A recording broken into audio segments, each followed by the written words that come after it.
ਬਿਸਮਿल्लाह-रहमान-रहीम ਤੇ अस्सलाम वालेकुम।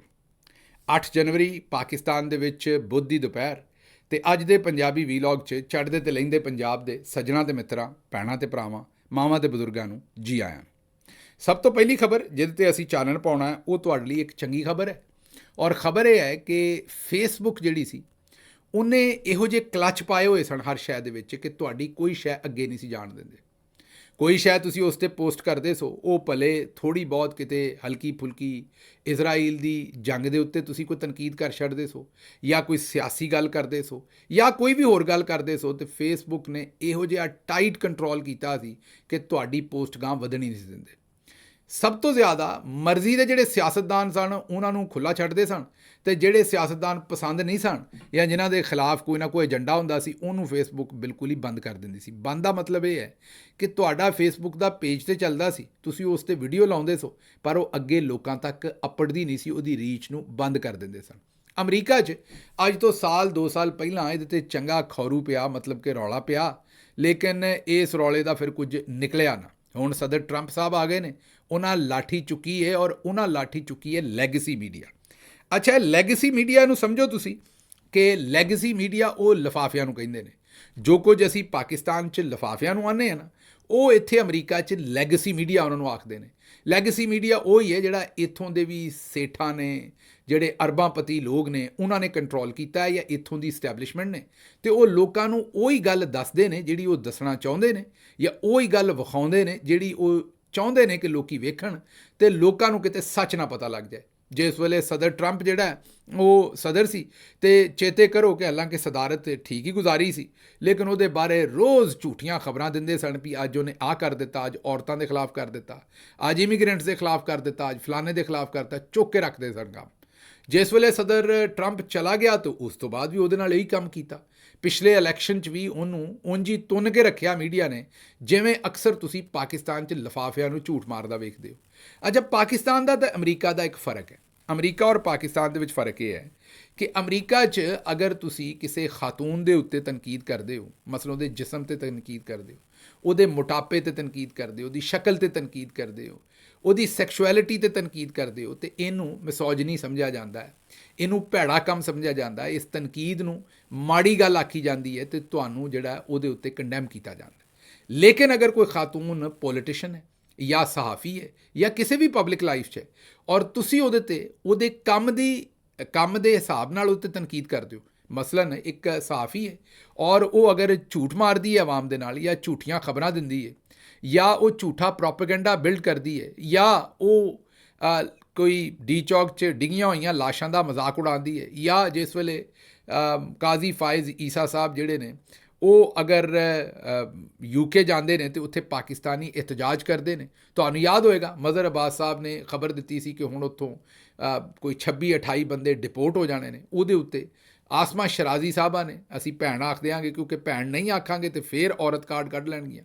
ਕਈ ਵਾਰੀ ਮੈਂ ਜਦੋਂ ਬਾਜੀ ਮਰੀਮ ਨੂੰ ਬਾਰ-ਬਾਰ ਬਾਜੀ ਆਉਣਾ ਅਤੇ ਤੁਹਾਡੇ 'ਚੋਂ ਸਾਰੇ ਬੜਾ ਗੁੱਸੇ ਹੁੰਦੇ ਨੇ। ਮੇਰਾ ਹਾਸਾ ਇਸ ਲਈ ਨਿਕਲਦਾ ਹੈ ਕਿ ਤੁਸੀਂ ਉਹ ਸਭ ਕੁਝ ਨਹੀਂ ਭੁਗਤਿਆ ਜੋ ਸਭ ਕੁਝ ਮੈਂ ਭੁਗਤਿਆ। ਮੈਂ ਜਿਹੜੇ 4-5 ਸਾਲ ਹਕੂਮਤ ਦੇ ਵਿੱਚ ਰਿਹਾ, ਮੈਂ ਲਗਾਤਾਰ ਇਹ ਭੁਗਤਿਆ। ਉਹਦੀ ਵਜ੍ਹਾ ਹੈ ਕਿ ਪਾਕਿਸਤਾਨ ਦੀ ਜਿਹੜੀ ਅਸ਼ਰਾਫੀਆ ਹੈ ਨਾ, ਉਹ ਤਰ੍ਹਾਂ ਤਰ੍ਹਾਂ ਦੇ ਕੰਮ ਕਰਦੀ ਹੈ। ਮਸਲਨ ਪਾਕਿਸਤਾਨ ਦੇ ਜਿਹੜੇ ਸੇਠ ਨੇ ਟੈਲੀਵਿਜ਼ਨ ਦੇ, ਉਹਨਾਂ ਨੇ ਵੀ ਇਹ ਕੰਮ ਕੀਤਾ ਹੈ ਕਿ ਜਿਹੜਾ ਉਹਨਾਂ ਨੇ ਕਈ ਵਾਰੀ ਮਾੜੇ ਕੰਮ ਕਰਾਉਣੇ ਨੇ ਉਹ ਖਵਾਤੀਨ ਸਹਾਫੀਆਂ ਕੋਲੋਂ ਕਰਵਾਉਂਦੇ ਨੇ।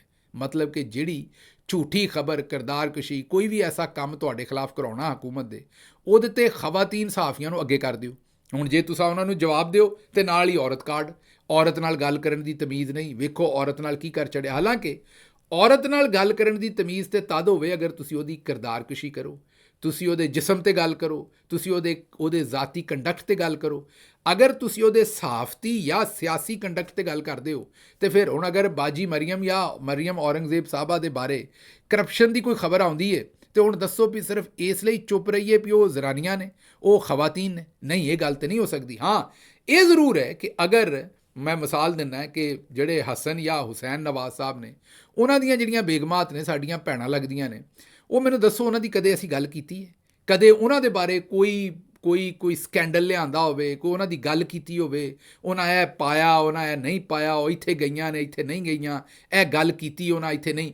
ਮੈਂ ਅੱਗੇ ਗੱਲ ਕਰਦੇ ਨੇ ਐਹਸਨ ਇਕਬਾਲ ਸਾਹਿਬ ਦੀ ਬੇਗਮ ਸਾਹਿਬਾ ਦੇ ਉੱਤੇ ਕਦੇ ਅਸੀਂ ਗੱਲ ਕੀਤੀ ਹੋਵੇ, ਖਵਾਜਾ ਆਸਿਫ ਸਾਹਿਬ ਦੀ ਬੇਗਮ ਸਾਹਿਬਾ ਦੇ ਉੱਤੇ ਕਦੇ ਗੱਲ ਕੀਤੀ ਹੋਵੇ, ਜਾਂ ਸ਼ਹਿਬਾਜ਼ ਸ਼ਰੀਫ ਸਾਹਿਬ ਦੀ ਜਿਹੜੀ ਬੇਗਮ ਸਾਹਿਬਾ ਨੇ, ਨੁਸਰਤ ਸਾਹਿਬਾ, ਉਹਨਾਂ 'ਤੇ ਕਦੇ ਗੱਲ ਕੀਤੀ ਹੋਵੇ, ਕਿਉਂਕਿ ਉਹ ਸਿਆਸਤ 'ਚ ਨਹੀਂ, ਪਬਲਿਕ ਲਾਈਫ 'ਚ ਨਹੀਂ, ਸਾਡਾ ਬਿਲਕੁਲ ਕੋਈ ਹੱਕ ਨਹੀਂ ਬਣਦਾ ਉਹਨਾਂ ਦੇ ਉੱਤੇ ਗੱਲ ਕਰੀਏ, ਨਾ ਅਸੀਂ ਕਦੇ ਕਰਾਂਗੇ। ਲੇਕਿਨ ਹੁਣ ਜਿਹੜੇ ਲੋਕ ਪਬਲਿਕ ਲਾਈਫ 'ਚ ਨੇ ਉਹ ਕੰਮ ਸਾਰੇ ਪਾਉਣਾ ਚਾਹੁੰਦੇ ਨੇ। ਮਸਲਨ ਐਸੇ ਸਹਾਫੀ ਨੇ ਜਿਨ੍ਹਾਂ ਦੀ ਅਗਰ ਤਨਖਾਹ ਵੇਖੀਏ ਤਾਂ ਉਹ ਕਿਰਾਏ 'ਤੇ ਘਰ ਨਹੀਂ ਲੈ ਸਕਦੇ ਇਸਲਾਮਾਬਾਦ, ਤੇ ਉਹਨਾਂ ਨੇ 50 60 80 ਕਰੋੜ ਦੇ ਘਰਾਂ 'ਚ ਰਹਿ ਰਹੇ ਨੇ, ਔਰ ਖਵਾਤੀਨ ਸਹਾਫੀ ਵੀ ਨੇ। ਲੇਕਿਨ ਅਗਰ ਤੁਸੀਂ ਸਵਾਲ ਪੁੱਛ ਲਓ ਕਰਪਸ਼ਨ 'ਤੇ, ਅਗਰ ਉਹਨਾਂ ਦੇ ਉੱਤੇ ਕੋਈ ਤੁਸੀਂ ਤਨਕੀਦ ਕਰਦੇ ਹੋ ਤੇ ਨਾਲ ਹੀ ਔਰਤ ਕਾਰਡ ਨਿਕਲ ਆਉਂਦਾ। ਉਹ ਜਦੋਂ ਤੁਸੀਂ ਸਾਰੇ ਮੇਰੇ ਤੇ ਇਸ ਗੱਲ ਦੀ ਤਨਕੀਦ ਕਰਦੇ ਹੋ ਕਿ ਗਿੱਲ ਸਾਹਿਬ ਹੈ ਤੁਸੀਂ ਬਾਜੀ ਨਾ ਆਖੋ, ਇੱਕ ਪਾਸੇ ਮੁਖਾਲਫਤ ਹੈ, ਬਾਜੀ ਕਿਉਂ ਆਖਦੇ ਹੋ? ਵੇਖੋ, ਇੱਕ ਤਾਂ ਮੈਂ ਜ਼ਾਤੀ ਤੌਰ 'ਤੇ ਉਹਨਾਂ ਦਾ ਇਹਤਰਾਮ ਕਰਦਾ ਕਿਉਂਕਿ ਉਹ ਇੱਕ ਖਾਤੂਨ ਨੇ, ਸਿਆਸੀ ਇਖਤਲਾਫ ਬੜਾ ਸ਼ਦੀਦ ਹੈ, ਮੈਂ ਤਨਕੀਦ ਕਰਦਾ। ਮੈਂ ਜ਼ਾਤੀ ਤੌਰ 'ਤੇ ਤੁਹਾਨੂੰ ਹਮੇਸ਼ਾ ਦੱਸਿਆ ਹੈ ਕਿ ਖਾਤੂਨ ਨੇ, ਉਹਦੀ ਵਜ੍ਹਾ ਤੋਂ ਇਹਤਰਾਮ ਦੀ ਜਗ੍ਹਾ 'ਤੇ ਨੇ। ਦੂਜੀ ਗੱਲ ਇਹ ਕਿ ਮੈਂ 4 ਸਾਲ ਤੁਹਾਨੂੰ ਵੀ ਭੁਗਤਿਆ, ਤੁਸੀਂ ਵੀ 1 ਮਿੰਟ 'ਚ ਕਿਸੇ ਦੇ ਪਿੱਛੇ ਲੱਗ ਜਾਂਦੇ ਹੋ। ਤੁਹਾਡੇ 'ਚੋਂ ਵੀ ਕਈ ਲੋਕੀ ਜਿਹੜੇ ਵੀਲੌਗ ਵੇਖਦੇ ਨੇ ਬਾਅਦ ਚਾਹੁੰਦੇ ਨੇ, ਹਾਂ ਇਹ ਗਿੱਲ ਸਾਹਿਬ ਗੱਲਾਂ ਤੇ ਬੜੀਆਂ ਕੱਬੀਆਂ ਕਰਦੇ ਨੇ, ਬਦਤਮੀਜ਼ੀ ਤੇ ਕਰਦੇ ਨੇ ਨਾ। ਦੱਸੋ ਸਾਨੂੰ ਬਦਤਮੀਜ਼ੀ ਕਰਨ ਦੀ ਕੀ ਲੋੜ ਹੈ, ਜਾਂ ਕੀ ਸਾਨੂੰ ਉਹਦੇ 'ਚੋਂ ਸਵਾਦ ਆਉਂਦਾ? ਅਸੀਂ ਤੇ ਤਨਕੀਦ ਕਰਦੇ ਅਵਾਮੀ ਫਾਇਦੇ ਵਾਸਤੇ, ਇਸ ਵਾਸਤੇ ਆਪਣੇ ਬਚਾਅ ਵਾਸਤੇ ਗੱਲ ਦੇ ਅੱਗੇ ਵੀ ਬਾਜੀ ਲਾਈਦਾ ਤੇ ਪਿੱਛੇ ਵੀ ਬਾਜੀ ਲਾਈਦਾ। ਤੁਸੀਂ ਜਿੰਨੀ ਵਾਰੀ ਮਰਜ਼ੀ ਗੁੱਸਾ ਕਰਦੇ ਰਹੋ, ਮੈਂ ਇਹ ਕੰਮ ਕਰਦੇ ਰਹਿਣਾ, ਕਿਉਂਕਿ ਇਹ ਕੰਮ ਕਰਨ ਦੇ ਬਾਵਜੂਦ ਮੈਨੂੰ ਜਿਹੜਾ ਹੈ ਭੈਣ ਕਹਿਣ ਦੇ ਬਾਵਜੂਦ, ਬਾਜੀ ਕਹਿਣ ਦੇ ਬਾਵਜੂਦ ਸਾਨੂੰ ਮਿਸੋਜਨਿਸਟ ਕਿਹਾ ਜਾਂਦਾ ਹੈ, ਔਰਤਾਂ 'ਤੇ ਹਮਲਾ ਕਰਨ ਵਾਲਾ ਕਿਹਾ ਜਾਂਦਾ ਹੈ, ਔਰਤਾਂ ਦੇ ਨਾਲ ਬਦਤਮੀਜ਼ੀ ਕਰਨ ਵਾਲਾ ਕਿਹਾ ਜਾਂਦਾ ਹੈ, ਇਹ ਆਖਿਆ ਜਾਂਦਾ ਜੀ ਤਮੀਜ਼ ਤਹਿਜ਼ੀਬ ਨਹੀਂ ਹੈ।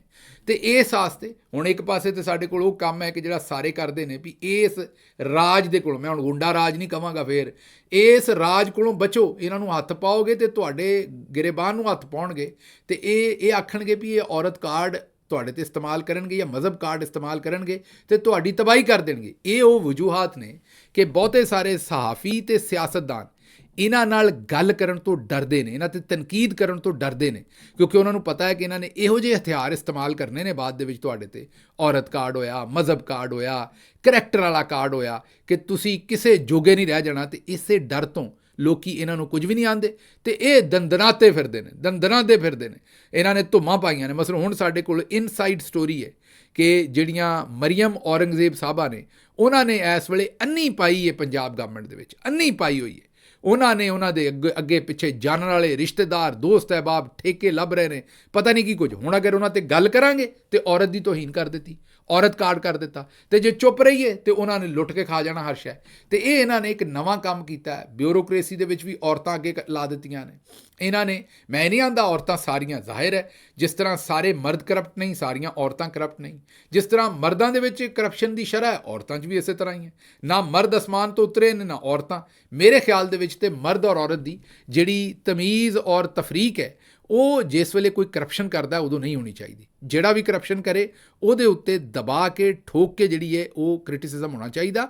ਹਾਂ, ਅਦਬੋ ਅਦਾਬ ਦੇ ਅੰਦਰ ਕੋਈ ਗਾਲੀ ਨਾ ਦਿਓ, ਕੋਈ ਮਾਯੂਬ ਗੱਲ ਨਾ ਕਰੋ, ਬਾਕੀ ਗੱਲ ਹੋਣੀ ਚਾਹੀਦੀ। ਬਹਰਹਾਲ ਵਾਪਸ ਆਉਂਦੇ ਇਸ ਗੱਲ 'ਤੇ ਕਿ ਇਹਨਾਂ ਨੇ ਜਨਾਬੇ ਵਾਲਾ ਉਹ ਕੰਮ ਜਿਹੜਾ ਫੇਸਬੁੱਕ ਵਾਲਿਆਂ ਨੇ ਵੀ ਇਸੇ ਤਰ੍ਹਾਂ ਦੇ ਕੰਮ ਕੀਤੇ ਸਨ ਵੀ ਸਾਰਿਆਂ ਦਾ ਸਾਹ ਕੱਟ ਦਿਓ। ਹੁਣ ਟਰੰਪ ਸਾਹਿਬ ਦੇ ਨਾਲ ਵੀ ਇਹਨਾਂ ਨੇ ਇਹੀ ਕੀਤਾ ਸੀ। ਉਹਨਾਂ ਨੇ ਮੀਡੀਆ ਨੂੰ ਜਿਹੜਾ ਡੰਡਾ ਫੇਰਿਆ ਹੁਣ ਆ ਕੇ, ਔਰ ਫੇਰ ਰਹੇ ਨੇ। ਉਹਦੇ ਵਿੱਚ ਹੁਣ ਫੇਸਬੁੱਕ ਵਾਲਾ, ਅਜੇ ਟਰੰਪ ਸਾਹਿਬ ਸਦਰ ਬਣੇ ਨਹੀਂ, ਉਹਨੇ ਪਹਿਲਾਂ ਹੀ ਐਲਾਨ ਕਰ ਦਿੱਤਾ। ਉਹਨੇ ਕਿਹਾ ਜੀ ਅਸੀਂ ਫੇਸਬੁੱਕ ਦੇ ਇਹ ਸਾਰੀਆਂ ਸ਼ਾਵਾਂ ਹੁਣ ਢਿੱਲੀਆਂ ਕਰ ਦੇਣ ਲੱਗੇ, ਮਤਲਬ ਕਿ ਨਰਮ ਕਰ ਦੇਣ ਲੱਗੇ ਜਿਹੜੀਆਂ ਸਾਰੀਆਂ ਸਖਤੀਆਂ ਸੀ। ਹੁਣ ਅਸੀਂ ਤੁਹਾਡਾ ਮਟੀਰੀਅਲ ਉਹਨਾਂ ਸਖਤੀ ਦੇ ਨਾਲ ਉਹਦੇ ਉੱਤੇ ਚੈੱਕ ਐਂਡ ਬੈਲੈਂਸ ਨਹੀਂ ਲਾਵਾਂਗੇ, ਸਿਆਸੀ ਗੱਲਾਂ ਉਨੀਆਂ ਨਹੀਂ ਰੋਕਾਂਗੇ। ਉਹਨਾਂ ਆਖਿਆ ਉਹ ਜਦੋਂ ਤੁਸੀਂ ਆਂਦੇ ਹੋ ਨਾ ਵੀ ਉਹ ਮੀਸਣਾ ਕੋਈ ਬਣੇ, ਜਿਹੜਾ ਫੇਸਬੁੱਕ ਦਾ ਮਾਲਕ ਹੈ ਉਹ ਜ਼ਰਾ ਮੀਸਣਾ ਬਣ ਕੇ ਗੱਲ ਕਰਨ ਡਿਆ ਸੀ ਵੀ ਜਿਵੇਂ ਸਾਨੂੰ ਤਾਂ ਪਤਾ ਹੀ ਨਹੀਂ ਸੀ। ਉਹਨਾਂ ਆਖਿਆ ਪਹਿਲਾਂ ਲੋਕਾਂ ਨੇ ਹੀ ਆਖਿਆ ਸੀ ਵੀ ਇਹ ਸਾਰਾ ਜਿਹੜਾ ਕੰਟਰੋਲ ਹੈ ਟਾਈਟ ਕਰੋ, ਤੇ ਅਸਾਂ ਟਾਈਟ ਕੀਤਾ ਸੀ। ਅਤੇ ਹੁਣ ਲੋਕੀ ਸਿਆਸਤ 'ਤੇ ਗੱਲ ਸੁਣਨਾ ਚਾਹੁੰਦੇ ਨੇ, ਅਤੇ ਅਸੀਂ ਵੀ ਇਹ ਸਾਰਾ ਕੰਮ ਜਿਹੜਾ ਉਹ ਢਿੱਲਾ ਕਰ ਛੱਡਿਆ। ਅੱਛਾ ਜੀ, ਇਹ ਤਾਂ ਪਹਿਲੀ ਖਬਰ ਹੋ ਗਈ। ਦੂਜੀ ਖਬਰ ਜਿਹੜੀ ਤੁਹਾਡੇ ਸਾਹਮਣੇ ਅਸੀਂ ਰੱਖਣੀ ਹੈ, ਉਹ ਖਬਰ ਇਹ ਹੈ ਕਿ ਜਿਹੜਾ ਸਮੀ ਵਜ਼ੀਰ ਜਿਹੜਾ ਮਿਲਟਰੀ ਕੋਰਟ ਦੇ ਵਿੱਚੋਂ ਸਜ਼ਾ ਕੱਟ ਕੇ ਆਇਆ, ਉਹਨਾਂ ਦਾ ਭਰਾ ਜਿਹੜਾ ਸਮੀ ਵਜ਼ੀਰ ਦਾ, ਉਹਨੇ ਆਖਿਆ ਕਿ ਉਹਦੇ 'ਤੇ ਇੰਨੀ ਕੁ ਸਖਤੀ ਕਰ ਛੱਡੀ ਹੈ, ਉਹਦੇ 'ਤੇ ਇੰਨੀ ਤਬਾਹੀ ਉਹਦੀ ਕਰ ਛੱਡੀ ਹੈ, ਉਹਦੇ 'ਤੇ ਐਡਾ ਤਸ਼ੱਦਦ ਕੀਤਾ ਹੈ, ਉਹਨੂੰ ਐਡੀ ਪਰੇਸ਼ਾਨੀ 'ਚ ਰੱਖਿਆ ਵੀ ਉਹ ਹੁਣ ਆਪਣੇ ਸਗੇ ਭਰਾ ਨੂੰ ਵੀ ਨਹੀਂ ਪਛਾਣਦਾ। ਜਿਹੜਾ ਸਮੀ ਵਜ਼ੀਰ ਹੈ ਉਹ ਇਸ ਵੇਲੇ ਆਪਣੇ ਸਗੇ ਭਰਾ ਨੂੰ ਵੀ ਪਛਾਣਨ ਤੋਂ ਜਿਹੜਾ ਉਹ ਵਿਚਾਰਾ ਇਸ ਵੇਲੇ ਨਹੀਂ ਪਛਾਣ ਸਕਦਾ, ਕਿਉਂਕਿ ਜ਼ਿਆਦਾਤਰ ਲੋਕ ਜਿਹੜੇ ਉਹਨੂੰ ਮਿਲ ਕੇ ਆਏ ਨੇ ਉਹ ਆਉਂਦੇ ਨੇ ਕਿ ਉਹ ਆਪਣਾ ਦਿਮਾਗੀ ਤਵਾਜ਼ਨ ਉਹਦਾ ਇਸ ਵੇਲੇ ਵਿਚਾਰੇ ਦਾ ਦਰੁਸਤ ਨਹੀਂ, ਉਹਦੇ ਉੱਤੇ ਇੰਨਾ ਟਰੌਮਾ ਹੈ, ਇੰਨਾ ਤਸ਼ੱਦਦ ਹੈ, ਉਹਦੇ ਨਾਲ ਇੰਨਾ ਜ਼ੁਲਮ ਕੀਤਾ ਹੈ ਕਿ ਉਹ ਆਪਣੇ ਕਰੀਬੀ ਖੂਨੀ ਰਿਸ਼ਤੇ ਜਿਹੜੇ ਨੇ ਉਹਨਾਂ ਨੂੰ ਉਹ ਪਹਿਚਾਣ ਨਹੀਂ ਸਕਦੇ। ਅੱਛਾ ਜੀ, ਅਗਲੀ ਖਬਰ ਜਿਹੜੀ ਤੁਹਾਡੇ ਸਾਹਮਣੇ ਰੱਖਣੀ ਹੈ ਉਹ ਲੈਸਕੋ ਨੇ ਨਵਾਂ ਐਲਾਨ ਕੀਤਾ ਜੀ। ਲੈਸਕੋ ਲਾਹੌਰ ਦੀ ਜਿਹੜੀ ਇਲੈਕਟ੍ਰਿਕ ਸਪਲਾਈ ਦੀ ਕੰਪਨੀ ਹੈ, ਉਹਨਾਂ ਨੇ ਐਲਾਨ ਇਹ ਕੀਤਾ ਹੈ ਕਿ ਬਿਜਲੀ ਚੋਰੀ ਦੀ ਜਿਹੜੀ ਰੋਕਥਾਮ ਹੈ ਅਤੇ ਡਿਫਾਲਟਰਸ ਦੇ ਖਿਲਾਫ ਜਿਹੜੀ ਕਾਰਵਾਈ ਹੁਣ ਰੇਂਜਰਸ ਕਰੇਗੀ। ਰੇਂਜਰਸ ਤਾਇਨਾਤ ਕਰ ਦਿੱਤੇ ਨੇ। ਲਓ ਜੀ, ਹੁਣ ਰੇਂਜਰ ਆਏਗੀ, ਤੁਹਾਡੇ ਮੀਟਰ ਕੱਟੇਗੀ ਜਾਂ ਤੁਹਾਨੂੰ ਚੁੱਕੇਗੀ, ਜੋ ਵੀ ਹੋਣਾ। ਹੁਣ ਬਿਜਲੀ ਚੋਰੀ ਅਤੇ ਡਿਫਾਲਟਰਸ ਦਾ ਇਲਾਜ ਜਿਹੜਾ ਉਹ ਰੇਂਜਰ ਨੇ ਕਰਨਾ। ਬੱਲੇ ਬਈ ਸ਼ੇਰ ਬੱਗੇ, ਉਹ ਇਸੇ ਕੰਮ ਨੂੰ ਰਹਿ ਗਏ ਸਾਂ। ਮੇਰਾ ਮਤਲਬ ਹੈ ਕਿ ਫੌਜ ਦਾ ਜਾਂ ਰੇਂਜਰ ਦਾ ਇਹ ਕੰਮ ਤਾਂ ਨਹੀਂ ਹੈਗਾ, ਇਹ ਵਾਪਡਾ ਦਾ ਕੰਮ ਹੈ। ਇਹਦੇ ਹੋਰ ਤਰੀਕੇ ਨੇ 100, ਉਹ ਅਪਣਾਓ ਜਿਹੜੇ ਪੂਰੀ ਦੁਨੀਆ 'ਚ ਨੇ। ਮੈਨੂੰ ਦੱਸੋ, ਪੂਰੀ ਦੁਨੀਆ ਦੇ ਵਿੱਚ ਬਿਜਲੀ ਦੇ ਬਿੱਲ ਰਿਸੀਵ ਕਰਨ ਵਾਸਤੇ ਜਾਂ ਰਿਕਵਰ ਕਰਨ ਵਾਸਤੇ ਕਿੱਥੇ ਫੌਜਾਂ ਇਸਤੇਮਾਲ ਹੁੰਦੀਆਂ ਨੇ? ਇਹ ਫੌਜਾਂ ਦਾ ਇਹ ਕੰਮ ਹੈ ਕਿ ਮੇਰਾ ਮਤਲਬ ਹੈ ਉਹਨਾਂ ਨੂੰ ਤੁਸੀਂ ਹੁਣ ਬਿਜਲੀ ਦੇ ਬਿੱਲ ਇਕੱਠੇ ਕਰਨ 'ਤੇ ਲਾ ਦਿਓ। ਲੇਕਿਨ ਹੁਣ ਜਦੋਂ ਇੱਥੇ ਲਾਓਗੇ, ਜਦੋਂ ਤੁਸੀਂ ਕਦੀ ਏਅਰਪੋਰਟਾਂ 'ਤੇ ਜਾਓ ਨਾ, ਅਤੇ ਉੱਥੇ ਉਹ ਨਾਰਕੋਟਿਕਸ ਦਾ ਜਿਹੜਾ ਡਿਪਾਰਟਮੈਂਟ ਹੈ, ਕਿਉਂਕਿ ਉਹਦੇ 'ਚ ਹਾਜ਼ਰ ਸਰਵਿਸ ਫੌਜੀ ਭਾਈ, ਅਤੇ ਉਹਨਾਂ ਦੀਆਂ ਵੀਡੀਓ ਵੀ ਆਈਆਂ ਨੇ ਪਿੱਛੇ, ਜੇ ਤੁਸੀਂ ਏਅਰਪੋਰਟਾਂ ਤੋਂ ਵੇਖੀਆਂ ਨੇ, ਵੀ ਉਹ ਵੀ ਪੈਸੇ ਫੜਨਾ ਸ਼ੁਰੂ ਹੋ ਜਾਂਦੇ ਨੇ ਉੱਥੇ। ਉਹਦੇ 'ਚ ਉਹਨਾਂ ਦਾ ਕਸੂਰ ਨਹੀਂ ਹੈ, ਉਹ ਮਾਹੌਲ ਹੀ ਐਸਾ ਹੈ। ਉਹਨਾਂ ਨੂੰ ਜਦੋਂ ਏਅਰਪੋਰਟਾਂ 'ਚ ਭਾਓਗੇ, ਉਹਨਾਂ ਦੀ ਉਹ ਡਿਊਟੀ ਨਹੀਂ ਹੈ।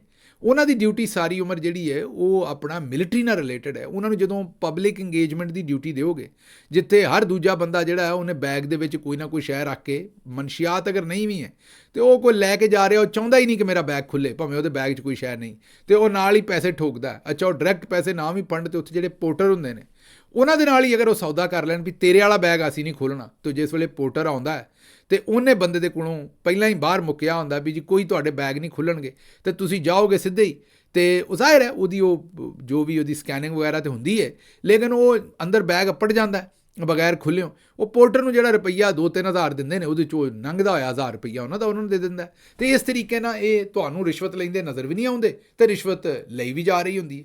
ਅਤੇ ਇਹ ਜਿੱਥੇ ਜਿੱਥੇ ਵੀ ਤੁਸੀਂ ਪਬਲਿਕ ਇੰਗੇਜਮੈਂਟ ਦੇ ਵਿੱਚ ਡਿਪਾਰਟਮੈਂਟਾਂ ਨੂੰ ਐਡ ਕਰੋਗੇ, ਉੱਥੇ ਇਹ ਫਿਰ ਰਿਸ਼ਵਤ ਵਾਲਾ ਕੰਮ ਜਿਹੜਾ ਉਹ ਕੋਈ ਵੀ ਕਿਹਨੂੰ ਵੀ ਖੜਾ ਕਰੋਗੇ, ਉਹ ਇਹ ਸ਼ੁਰੂ ਕਰ ਹੀ ਦੇਗਾ। ਅੱਛਾ ਜੀ, ਅਗਲੀ ਖਬਰ ਜਿਹੜੀ ਅਤਾ ਤਾਰੜ ਸਾਹਿਬ ਨੇ ਕਿਹਾ ਹੈ ਕਿ ਕਿਸੇ ਖਾਤੂਨ ਦੇ ਉੱਤੇ ਤਨਕੀਦ ਦਾ ਨਿਸ਼ਾਨਾ ਬਣਾਉਣਾ ਨਾਮੁਨਾਸਿਬ ਹੈ, ਚਾਹੇ ਉਹ ਵਜ਼ੀਰ ਆਲਾ ਹੋਵੇ, ਸਹਾਫੀ ਹੋਵੇ। ਇਹ ਉਹੀ ਗੱਲ ਜਿਹੜੀ ਮੈਂ ਤੁਹਾਨੂੰ ਪਹਿਲਾਂ ਦੱਸੀ ਕਿ ਤੁਸੀਂ ਕਿਸੇ ਵਜ਼ੀਰ ਆਲਾ ਸਾਹਿਬਾ ਨੇ ਜਿਹੜਾ ਹੱਥ ਮਿਲਾਇਆ ਸੀ। ਹੁਣ ਤੁਹਾਨੂੰ ਇਹ ਇੱਕ ਵੀਡੀਓ ਵਿਖਾ ਦਿੰਦੇ। ਇਹ ਅਮਰੀਕੀ ਜਿਹੜਾ ਸਦਰ ਬਾਈਡਨ, ਉਹਨਾਂ ਦੀ ਬੇਗਮ, ਅਤੇ ਅਮਰੀਕੀ ਨਾਇਬ ਸਦਰ ਜਿਹੜੀ ਕਾਮਲਾ ਹੈਰਿਸ, ਉਹਨਾਂ ਦੇ ਸ਼ੌਹਰ, ਇਹਨਾਂ ਨੇ ਅਮਰੀਕਾ 'ਚ ਇੱਕ ਨਾਰਮਲ ਤਰੀਕਾ ਹੈ, ਉੱਥੇ ਹੱਥ ਵੀ ਮਿਲਾਉਂਦੇ ਨੇ ਲੋਕ, ਅਤੇ ਗੱਲ ਦੇ ਉੱਤੇ ਇੱਕ ਦੂਜੇ ਨੂੰ ਬੋਸਾ ਵੀ ਦਿੰਦੇ ਨੇ। ਉਹਨਾਂ ਨੇ ਜਿਸ ਵੇਲੇ ਸਦਰ ਮੁੰਤਖਬ ਹੋਏ ਸਨ ਬਾਈਡਨ ਸਾਹਿਬ, ਅਤੇ ਉਹਨਾਂ ਬੋਸਾ ਦਿੱਤਾ। ਕੈਮਰੇ ਦਾ ਐਂਗਲ ਇਸ ਤਰ੍ਹਾਂ ਦਾ ਬਣਿਆ ਕਿ ਉਹ ਇਸ ਤਰ੍ਹਾਂ ਲੱਗਿਆ ਕਿ ਕਿਤੇ ਸ਼ਾਇਦ ਹੋਂਠਾਂ ਦੇ ਉੱਤੇ ਬੋਸਾ ਦਿੱਤਾ। ਪੂਰੇ ਅਮਰੀਕਾ 'ਚ ਤੜਥੱਲੀ ਪੈ ਗਈ, ਅਤੇ ਪੂਰੇ ਅਮਰੀਕਾ ਦੀਆਂ ਅਖਬਾਰਾਂ ਨੇ ਉਸ ਗੱਲ ਦੇ ਉੱਤੇ ਲਿਖਿਆ। ਹੁਣ ਕਹਿਣ ਨੂੰ ਤਾਂ ਇਹ ਕਿਹਾ ਜਾ ਸਕਦਾ ਕਿ ਜੀ ਔਰਤ 'ਤੇ ਤਨਕੀਦ ਹੈ। ਨਹੀਂ, ਔਰਤ 'ਤੇ ਤਨਕੀਦ ਨਹੀਂ। ਕਿਸੇ ਵੀ ਮਾਸ਼ਰੇ ਦੇ ਜਿਹੜੇ ਨਾਰਮਲ ਰਸਮੋ ਰਿਵਾਜ ਨੇ ਉਹਨਾਂ ਤੋਂ ਹਟ ਕੇ ਕੋਈ ਗੱਲ ਹੋਏਗੀ ਅਤੇ ਲੋਕ ਗੱਲ ਕਰਨਗੇ। ਤੁਸੀਂ ਲੋਕਾਂ ਨੂੰ ਗੱਲ ਕਰਨ ਤੋਂ ਰੋਕ ਨਹੀਂ ਸਕਦੇ। ਹਾਂ, ਤੁਸੀਂ ਕੋਈ ਐਸੀ ਗੈਰ ਮਾਯੂਬ ਗੱਲ ਨਾ ਕਰੋ, ਕਰੈਕਟਰ ਅਸੈਸੀਨੇਸ਼ਨ ਨਾ ਕਰੋ ਕਿਸੇ ਦੀ, ਲੇਕਿਨ ਬਾਕੀ ਗੱਲ ਤਾਂ ਤੁਹਾਨੂੰ ਕਰਨੀ ਪੈਣੀ ਹੈ ਜ਼ਾਹਿਰ। ਅਤੇ ਇਹ ਹੁਣ ਉਹੀ ਔਰਤ ਕਾਰਡ ਖੇਡਦੇ ਨੇ। ਪਹਿਲਾਂ ਸਾਰੇ ਉਲਟੇ ਸਿੱਧੇ ਕੰਮ ਕਰਨੇ ਨੇ ਜਿਹੜੇ ਨਹੀਂ ਕਰਨੇ ਚਾਹੀਦੇ, ਲੇਕਿਨ ਜਿਸ ਵੇਲੇ ਕਰ ਲੈਣੇ ਨੇ ਉਸ ਵੇਲੇ ਫਿਰ ਔਰਤ ਕਾਰਡ ਖੇਡਣਾ, ਤਾਂ ਕਿ ਤੁਹਾਡਾ ਮੂੰਹ ਜਿਹੜਾ ਉਹ ਬੰਦ ਕਰਵਾਇਆ ਜਾ ਸਕੇ। ਅੱਛਾ ਜੀ, ਮਾਲੇ ਮੁਫਤ ਦਿਲੇ ਬੇਰਹਿਮ, ਵਜ਼ੀਰ ਆਲਾ ਪੰਜਾਬ ਨੇ 5 ਅਜ਼ਲਾ ਦੇ ਡਿਪਟੀ ਕਮਿਸ਼ਨਰਜ਼ ਨੂੰ ਜਿਹੜਾ ਨਾ ਜੀ ਉਹ ਬਿਹਤਰੀਨ ਕਾਰਕਰਦਗੀ ਅਤੇ 2 ਮਹੀਨਿਆਂ ਦੀ ਮਾਹਾਨਾ ਤਨਖਾਹ ਜਿਹੜੀ ਨਾ ਉਹ ਨਕਦ ਦੇਣ ਦਾ ਐਲਾਨ ਕੀਤਾ ਹੈ। ਮਾਸ਼ਾਅੱਲਾ, ਇਹ ਜਿਹੜੀ 2 ਮਹੀਨੇ ਦੀ ਇਜ਼ਾਫੀ ਤਨਖਾਹ ਹੈ, ਇਹ ਮੇਰੇ ਖਿਆਲ ਪਾਕਪਤਨ, ਲਈਆ, ਹੋਰ ਕਈ ਜ਼ਿਲ੍ਹੇ ਨੇ ਜਿੱਥੇ ਦੇ ਡੀਸੀਆਂ ਨੂੰ ਦੇਣ ਦਾ ਇਹਨਾਂ ਨੇ ਐਲਾਨ ਕੀਤਾ। ਹੁਣ ਉੱਥੋਂ ਦੇ ਅਜ਼ਲਾ ਦੇ ਲੋਕ ਆਪੇ ਹੀ ਦੱਸ ਸਕਦੇ ਨੇ। ਜੇ ਸਾਡਾ ਵੀਲੌਗ ਉੱਥੋਂ ਵੇਖਦੇ ਹੋ ਤਾਂ ਥੱਲੇ ਕੌਮੈਂਟ ਕਰਕੇ ਦੱਸਿਓ ਜ਼ਰੂਰ ਕਿ ਕਿੱਡੀ ਕੁ ਬਿਹਤਰ ਕਾਰਕਰਦਗੀ ਹੈ ਡੀਸੀ ਸਾਹਿਬਾਨ ਦੀ। ਸਾਨੂੰ ਤਾਂ ਜੋ ਕੁਛ ਸੁਣਾਈ ਦਿੰਦਾ ਪੰਜਾਬ ਦੇ ਵਿੱਚੋਂ ਬਿਊਰੋਕਰੇਸੀ ਦਾ, ਉਹ ਹੈ ਕਿ ਤਬਾਹੀ ਹੈ, ਲੇਕਿਨ ਹੋ ਸਕਦਾ ਵਾਕਈ ਕਾਰਕਰਦਗੀ ਚੰਗੀ ਹੋਵੇ। ਥੱਲੇ ਕੌਮੈਂਟ ਜ਼ਰੂਰ ਕਰਿਓ, ਅਸੀਂ ਪੜ੍ਹਾਂਗੇ। ਮੈਂ ਇੱਕ ਜ਼ਿਹਨ 'ਚ ਰੱਖਿਓ ਕਿ ਮੈਂ ਤੁਹਾਡੇ ਕੌਮੈਂਟ ਰੋਜ਼ ਬਾਕਾਇਦਗੀ ਨਾਲ ਪੜ੍ਹਦਾ, ਕਿਉਂਕਿ ਉਹਨਾਂ ਦੇ ਕੋਲੋਂ ਮੈਨੂੰ ਸਿੱਖਣ ਦਾ ਬੜਾ ਮੌਕਾ ਮਿਲਦਾ। ਤੁਹਾਡੀਆਂ ਗੱਲਾਂ ਤੋਂ ਬੜੀ ਕੁਝ ਸਮਝ ਆਉਂਦਾ ਹੈ। ਤੁਸੀਂ ਕਿਉਂਕਿ ਗਰਾਊਂਡ 'ਤੇ ਹੋ ਸਾਰੇ, ਬੜੀਆਂ ਸਾਰੀਆਂ ਚੀਜ਼ਾਂ ਜਿਹੜੀਆਂ ਸਾਨੂੰ ਨਹੀਂ ਪਤਾ ਹੁੰਦੀਆਂ ਉਹ ਤੁਸੀਂ ਲਿਖਦੇ ਹੋ। ਆਪਣਾ ਤਜਜ਼ੀਆ ਵੀ ਲਿਖਿਆ ਕਰੋ, ਭਾਵੇਂ ਉਰਦੂ 'ਚ ਲਿਖੋ, ਭਾਵੇਂ ਅੰਗਰੇਜ਼ੀ 'ਚ ਲਿਖੋ, ਭਾਵੇਂ ਜਿਹੜੀ ਵੀ ਜ਼ੁਬਾਨ ਤੁਸੀਂ ਲਿਖ ਸਕਦੇ ਹੋ। ਅਗਰ ਹੋਰ ਵੀ ਜ਼ੁਬਾਨ ਲਿਖੋਗੇ ਤਾਂ ਇਹ YouTube ਆਪੇ ਹੀ ਉਹਨੂੰ ਟਰਾਂਸਲੇਟ ਵੀ ਕਰ ਦਿੰਦਾ ਸਾਡੇ ਵਾਸਤੇ। ਅਤੇ ਤੁਸੀਂ ਕੌਮੈਂਟ ਜ਼ਰੂਰ ਕਰਿਆ ਕਰੋ, ਔਰ ਤਫਸੀਲੀ ਕੌਮੈਂਟ ਕਰਿਆ ਕਰੋ। ਮੈਂ ਬਾਕਾਇਦਗੀ ਨਾਲ ਉਰਦੂ ਵੀਲੌਗ ਦੇ ਕਮੈਂਟਸ ਵੀ ਬਾਕਾਇਦਗੀ ਨਾਲ ਪੜ੍ਹਦਾ ਹਾਂ ਅਤੇ ਪੰਜਾਬੀ ਦੇ ਵੀ। ਮੈਂ ਰੋਜ਼ ਕਾਫੀ ਸਾਰਾ ਟਾਈਮ ਦਿੰਦਾ ਤਾਂ ਕਿ ਤੁਹਾਡੀ ਆਵਾਜ਼ ਵੀ ਮੇਰੇ ਤੱਕ ਪਹੁੰਚੇ ਔਰ ਮੈਨੂੰ ਪਤਾ ਲੱਗੇ ਕਿ ਸਾਡਾ ਕਿਹੜਾ ਕੰਮ ਹੈ ਜਿਹੜਾ ਤੁਹਾਨੂੰ ਚੰਗਾ ਲੱਗਦਾ ਹੈ, ਕਿਹੜਾ ਕੰਮ ਹੈ ਜਿਹੜਾ ਤੁਹਾਨੂੰ ਭੈੜਾ ਲੱਗਦਾ ਹੈ, ਤਾਂ ਕਿ ਅਗਰ ਕੋਈ ਚੀਜ਼ ਸਾਡੀ ਬੁਰੀ ਲੱਗਦੀ ਹੈ ਤਾਂ ਉਹਦੇ ਤੋਂ ਅਸੀਂ ਬਚੀਏ, ਉਹ ਕੰਮ ਨਾ ਕਰੀਏ। ਅੱਛਾ ਜੀ, ਅਗਲੀ ਖਬਰ ਜਿਹੜੀ ਹੈ, ਨਵਾਜ਼ ਸ਼ਰੀਫ ਸਾਹਿਬ ਦਾ ਜਿਹੜਾ ਹਲਕਾ NA 130 ਉਹਦੇ ਵਾਸਤੇ ਸਪੈਸ਼ਲ 10 ਕਰੋੜ ਦਾ ਤਰੱਕੀਆਤੀ ਪੈਕੇਜ ਜਿਹੜਾ ਉਹ ਦਿੱਤਾ ਹੈ ਔਰ ਨਵਾਜ਼ ਸ਼ਰੀਫ ਸਾਹਿਬ ਉੱਥੋਂ ਹਾਰ ਗਏ ਨੇ। ਤੁਹਾਨੂੰ ਪਤਾ NA 130 ਚੋਂ ਯਾਸਮੀਨ ਰਾਸ਼ਦ ਸਾਹਿਬਾ ਜਿੱਤੇ ਨੇ, ਲੇਕਿਨ ਹੁਣ ਉੱਥੇ 10 ਕਰੋੜ ਰੁਪਈਆ ਇਜ਼ਾਫੀ ਦਿੱਤਾ ਜਾਏਗਾ ਤਾਂ ਕਿ ਜ਼ਰਾ ਲਸ਼-ਪਸ਼ ਕਰਾਇਆ ਜਾਏ ਹਲਕੇ ਨੂੰ, ਕੋਈ ਰੰਗ ਸ਼ੰਗ ਇੱਧਰ ਉੱਧਰ। ਅਤੇ ਮੇਰਾ ਖਿਆਲ 10 ਕਰੋੜ 'ਤੇ ਇਹਨਾਂ ਨੇ ਇੱਕੋ ਰੋਡ 'ਤੇ ਹੀ ਖਾ ਜਾਣਾ ਉਹਦੇ ਵੀ, ਅਗਰ ਉੱਥੇ ਹੀ ਬੋਰਡ ਸ਼ੋਰਡ ਪੇਂਟ ਕੀਤੇ ਨਾ, ਅਤੇ ਜਿੰਨੀ ਇਸ ਵੇਲੇ ਕਰਪਸ਼ਨ ਦਾ ਰੇਟ ਚੱਲ ਰਿਹਾ ਪੰਜਾਬ ਦੇ ਵਿੱਚ, ਇੱਕੋ ਰੋਡ 'ਤੇ ਹੀ ਪੂਰਾ ਹੋ ਜਾਣਾ। ਨਜ਼ਰ ਕਿਤੇ ਨਹੀਂ ਜੇ ਆਉਣਾ ਐਵੇਂ NA 130 ਵਾਲੇ ਐਵੇਂ ਰਾਜ਼ੀ ਹੋ ਕੇ ਚੌੜੇ ਹੋ ਕੇ ਨਾ ਬਹਿ ਜਾਓ ਵੀ ਸਾਡੇ ਹਲਕੇ 'ਚ ਕੰਮ ਹੋਣ ਲੱਗਾ। ਇਹਦੇ ਨਾਲ ਤੇ ਉਹਨਾਂ ਦਾ ਸੰਗ ਵੀ ਗਿੱਲਾ ਨਹੀਂ ਹੁੰਦਾ, ਮਤਲਬ ਗਲਾ ਵੀ ਗਿੱਲਾ ਨਹੀਂ ਹੁੰਦਾ ਇੰਨੇ ਕੁ ਪੈਸਿਆਂ ਦੇ ਨਾਲ। ਅੱਛਾ ਜੀ, ਅਗਲੀ ਖਬਰ ਜਿਹੜੀ ਤੁਹਾਡੇ ਸਾਹਮਣੇ ਰੱਖਣੀ ਹੈ ਉਹ ਇਹ ਹੈ ਕਿ ਖੈਬਰ ਪਖਤੂਨਖਵਾ 'ਚ PTI ਦੀ ਹਕੂਮਤ ਜਾਲੀ ਹੈ। ਇਸਲਾਮਾਬਾਦ ਦੇ ਵਿੱਚ ਗੋਲੀ ਚੱਲੀ ਤੇ ਸਵਾਲ ਉੱਠਦਾ, ਪਿਸ਼ਾਵਰ 'ਚ ਗੋਲੀ ਚੱਲੀ ਤੇ ਕੋਈ ਸਵਾਲ ਨਹੀਂ ਚੁੱਕਦਾ। ਫਜ਼ਲ ਰਹਿਮਾਨ ਸਾਹਿਬ ਨੇ ਕਿਹਾ, ਮਤਲਬ ਉਹਨਾਂ ਆਖਰਕਾਰ PTI ਦੀ ਹਕੂਮਤ ਦੇ ਉੱਤੇ ਹਮਲਾ ਕਰ ਛੱਡਿਆ। ਇਹ ਕੋਈ ਨਵਾਂ ਕੰਮ ਨਹੀਂ, ਅਸੀਂ ਤਾਂ ਪਹਿਲੇ ਦਿਨ ਤੋਂ ਦੱਸਦੇ ਹਾਂ ਵੀ ਫਜ਼ਲ ਰਹਿਮਾਨ ਸਾਹਿਬ ਜਿਹੜੇ ਨੇ ਉਹਨਾਂ ਦੇ ਕੋਲੋਂ ਠੰਡੀ ਹਵਾ ਹੈ। ਮੇਰਾ ਜ਼ਾਤੀ ਤਜਜ਼ੀਆ ਜ਼ਾਹਿਰ ਹੈ, ਪਾਰਟੀ ਦੀ ਤੇ ਲਾਈਨ ਨਹੀਂ ਹੈ। ਮੇਰਾ ਜ਼ਾਤੀ ਤਜਜ਼ੀਆ ਇਹੀ ਹੈ ਕਿ ਫਜ਼ਲ ਰਹਿਮਾਨ ਸਾਹਿਬ ਦੇ ਕੋਲੋਂ ਠੰਡੀ ਹਵਾ ਜਿਹੜੀ ਹੈ ਉਹ PTI ਨੂੰ ਕਦੇ ਨਹੀਂ ਆਉਣੀ। ਫਜ਼ਲ ਰਹਿਮਾਨ ਸਾਹਿਬ ਦੇ ਕੋਲੋਂ ਅਗਰ ਠੰਡੀ ਹਵਾ ਆ ਸਕਦੀ ਹੁੰਦੀ ਤੇ ਅਸੀਂ ਤੁਹਾਨੂੰ ਪਹਿਲਾਂ ਹੀ ਦੱਸਦੇ। ਇਹ ਜਿੰਨਾ ਅਸੀਂ ਉਹਨਾਂ ਦੇ ਲਾਗੇ ਹੋਣਾ ਓਨਾ ਹੀ ਨੁਕਸਾਨ ਹੋਣਾ। ਅਤੇ PTI ਵਾਸਤੇ ਇਹ ਹੀ ਬਿਹਤਰ ਹੈ ਵੀ ਥੋੜ੍ਹਾ ਜਿਹਾ ਬਚਾ ਕੇ ਚੱਲਣ ਜਿੰਨਾ ਚੱਲ ਸਕਦੇ ਨੇ। ਇਹ ਵੇਖ ਲਓ, ਉਹਨਾਂ ਨੇ ਘਰ ਪੂਰਾ ਕਰ ਦਿੱਤਾ। ਉਹਨਾਂ ਕਿਹਾ ਵੀ ਹਕੂਮਤ ਵੀ ਜਾਲੀ ਹੈ, ਅਤੇ ਜੇ ਇਸਲਾਮਾਬਾਦ 'ਚ ਚੱਲੀ ਹੋਈ ਗੋਲੀ, ਹੁਣ ਸਾਨੂੰ ਨਹੀਂ ਪਤਾ ਪਿਸ਼ਾਵਰ 'ਚ ਕਿਹੜੀ ਗੋਲੀ ਚੱਲੀ, ਉੱਥੇ ਤਾਂ ਸਾਨੂੰ ਕੋਈ ਬੰਦਾ ਨਹੀਂ, ਅੱਲਾ ਮਾਫ ਕਰੇ ਇਸ ਤਰ੍ਹਾਂ ਹੁੰਦਾ। ਹਾਂ, ਲਾਠੀ ਚਾਰਜ ਉੱਥੇ ਹੋਇਆ ਸੀ, ਅਸੀਂ ਵੀ ਉੱਥੇ ਗੱਲ ਕੀਤੀ ਸੀ, ਸਾਰਿਆਂ ਨੇ ਕੀਤੀ। ਗੋਲੀ ਚੱਲਣ ਦਾ ਸਾਨੂੰ ਸਮਝ ਨਹੀਂ, ਲੇਕਿਨ ਉੱਥੇ ਜਿਹੜੀਆਂ ਲਾਤਾਦਾਦ ਲਾਸ਼ਾਂ ਡਿੱਗੀਆਂ ਨੇ ਉਹਨਾਂ ਨੂੰ ਉਹ ਬਰਾਬਰ ਕਰ ਰਹੇ ਨੇ। ਅਤੇ PTI ਦੇ ਕਈ ਦੋਸਤ ਔਰ ਮੀਡੀਆ ਦੇ ਕਈ ਦੋਸਤ ਸਮਝਦੇ ਨੇ ਕਿ ਅਗਰ PTI ਅਤੇ ਫਜ਼ਲ ਰਹਿਮਾਨ ਸਾਹਿਬ ਰਲ ਕੇ ਤੁਰਨ ਤਾਂ ਬੜਾ ਕੰਮ ਹੋ ਸਕਦਾ। ਇਹ ਅੱਗ ਔਰ ਪਾਣੀ ਜਿਹੜਾ ਉਹ ਕਦੇ ਰਲ ਹੀ ਨਹੀਂ ਸਕਦਾ, ਇਹਨਾਂ ਨੇ ਕੀ ਰਲਣਾ। ਬਹਰਹਾਲ ਮੈਨੂੰ ਇੱਥੋਂ ਦਿਓ ਹੁਣ ਤੁਸੀਂ ਇਜਾਜ਼ਤ, ਕਿਉਂਕਿ ਅੱਜ ਦਾ ਵੀਲੌਗ ਪੂਰਾ ਹੋਇਆ। ਜਾਣ ਤੋਂ ਪਹਿਲਾਂ ਮੈਂ ਇਹੀ ਚੇਤੇ ਕਰਾਵਾਂਗਾ ਕਿ ਇੱਕ ਤਾਂ ਅਜੇ ਚੈਨਲ ਨੂੰ ਅਗਰ ਅਜੇ ਤੱਕ ਫੋਲੋ ਨਹੀਂ ਕੀਤਾ ਤਾਂ ਇਹਨੂੰ ਜ਼ਰੂਰ ਸਬਸਕ੍ਰਾਈਬ ਕਰੋ, ਔਰ ਦੂਜਾ ਕਮੈਂਟ ਜ਼ਰੂਰ ਕਰਿਆ ਕਰੋ, ਲਾਈਕ ਜ਼ਰੂਰ ਕਰਿਆ ਕਰੋ। ਉਹਦੇ ਨਾਲ ਜਿਹੜੀ ਇੰਗੇਜਮੈਂਟ ਹੈ ਉਹਦੇ ਨਾਲ ਸਾਨੂੰ ਵੀ ਪਤਾ ਲੱਗਦਾ ਹੈ, ਸਾਡੀ ਟੀਮ ਦੀ ਵੀ ਹੌਸਲਾ ਅਫਜ਼ਾਈ ਹੁੰਦੀ ਹੈ, ਸਾਡੀ ਵੀ ਹੁੰਦੀ ਹੈ, ਸਾਨੂੰ ਪਤਾ ਵੀ ਲੱਗਦਾ ਹੈ ਕਿ ਤੁਸੀਂ ਕੀ ਸੋਚਦੇ ਹੋ। ਮੈਨੂੰ ਇੱਥੋਂ ਇਜਾਜ਼ਤ ਦਿਓ ਤੇ ਰੱਬ ਰੱਖਾ।